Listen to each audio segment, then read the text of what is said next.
I get a lot of questions about how to make the plant paradox work for families, especially the littlest members of the family. And it's a great question. So great that it's actually the topic of my next book.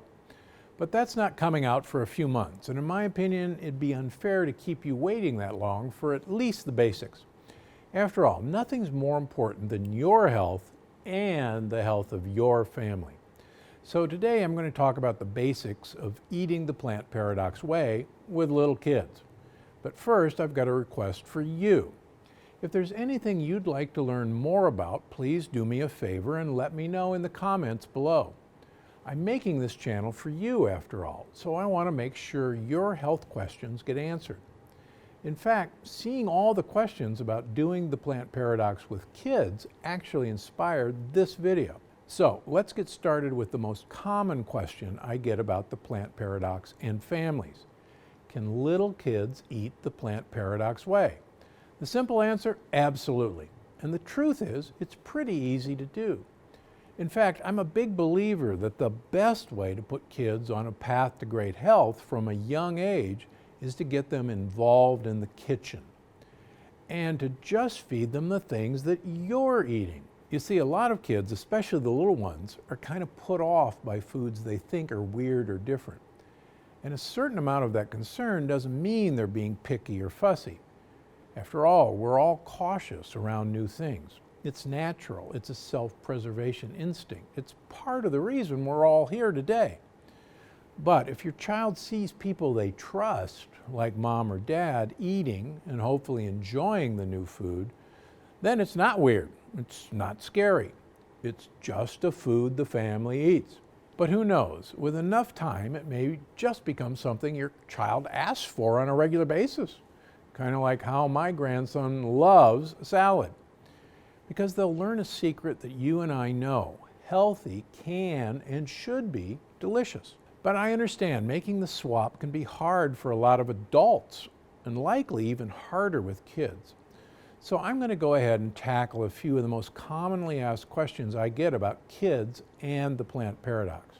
Oh, and make sure to subscribe to this channel because when it's time for my next book to come out, I'll make sure to talk about it here. And if you like the information in this video, you'll love that.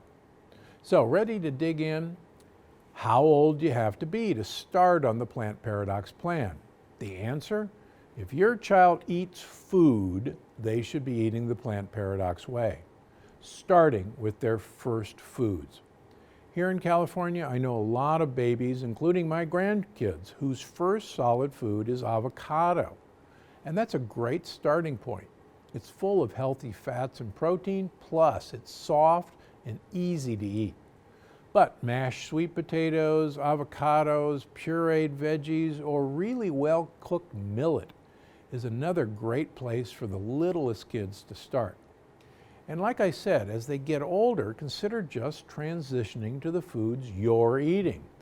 It's so much easier than you making separate kiddie meals, and it'll be much easier for them too. But let's say you're just starting on the plant paradox. How can you help already picky eaters transition to the plant paradox with you? It's true, kids don't always handle change well. And if they're used to things like chicken nuggets, peas, and veggies drenched in cream sauce, they might have a hard time making the change. Luckily, there are a few ways to make it easier, even for the pickiest eaters. First, start with familiar foods. If your child lives for chicken fingers, consider some pasture-raised chicken breaded in almond flour and baked with guacamole or pesto for dipping. Or check out the pizza recipe in the Plant Paradox cookbook. I don't know a single person, kid or adult, who doesn't love a good pizza. Second, try one new food at a time. For a lot of kids especially, a plate full of unfamiliar foods just looks weird. So try swapping out one new food at a time. Whether it's ditching the peas and carrots for a colorful salad, swapping out rice for cauliflower rice, or even a 50-50 mix of cauliflower rice and pressure-cooked basmati rice works really well. or adding spinach puree to their morning eggs, especially if they've read Green Eggs and Ham. Along with starting familiar, a great way to get picky eaters on board with new foods is get them involved in the kitchen. I know cooking can seem like a chore for us, but for a lot of little ones, it's pretty fun. And sure, there are certain kitchen tasks that probably aren't safe for young kids. But things like mixing, measuring, dressing salads, pushing buttons on the blender and food processor, and ripping up greens for salad are perfectly kid-friendly. Plus, when they're involved in making the food, they're more likely to eat the food. And down the road, they'll actually know what they're doing in the kitchen. You know, for those days when you just don't feel like cooking.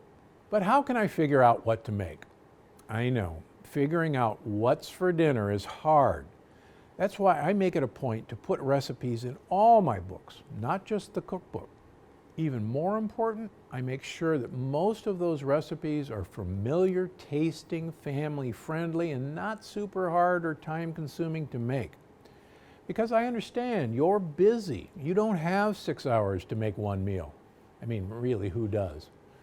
But whether you're in the mood for chili, pizza, lasagna, or even cake and ice cream, the recipes in my book have you and your family covered.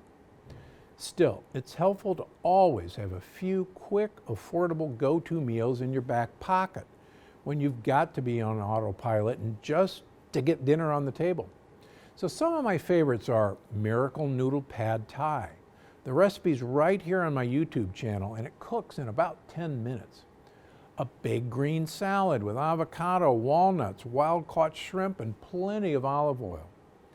Fried cauliflower rice that tastes just like Chinese takeout fried rice. And of course, my easy-to-make portobello pizzas. Again, that recipe only has 5 ingredients, and it's right here on my YouTube channel. One last great option, a small piece of wild-caught meat or seafood, some sautéed spinach, and a baked sweet potato. It's basic enough that you just can't go wrong. But is there anything kids shouldn't eat? Well, lectin-rich foods, of course. But when it comes to the foods on the plant paradox, you're pretty much safe to give your kids anything. Naturally, skip the wine and spirits. And if your child is under 1 year old, skip the local honey. But beyond that, you can give your kids anything you're putting on your plate. No worries. Just keep in mind, kids have small bellies, so they eat less food. Make sure to keep that in mind when you're plating up your dinners or making lunch boxes. Now, before I go, one last question. My family's on a budget. How can I make it work for us? You know, honestly, this is one of the more common questions I get. Because it's true, the Plant Paradox plan can be a bit expensive, especially if you're focusing on big ticket items like wild-caught seafood and grass-fed meat. But here's the truth of the matter. We eat way too much meat in this country.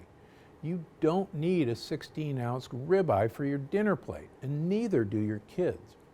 So instead, focus on making the more affordable parts of the meal, like leafy greens, sweet potatoes, even pressure-cooked lentils, the star of the show, and leaving that meat as an accent.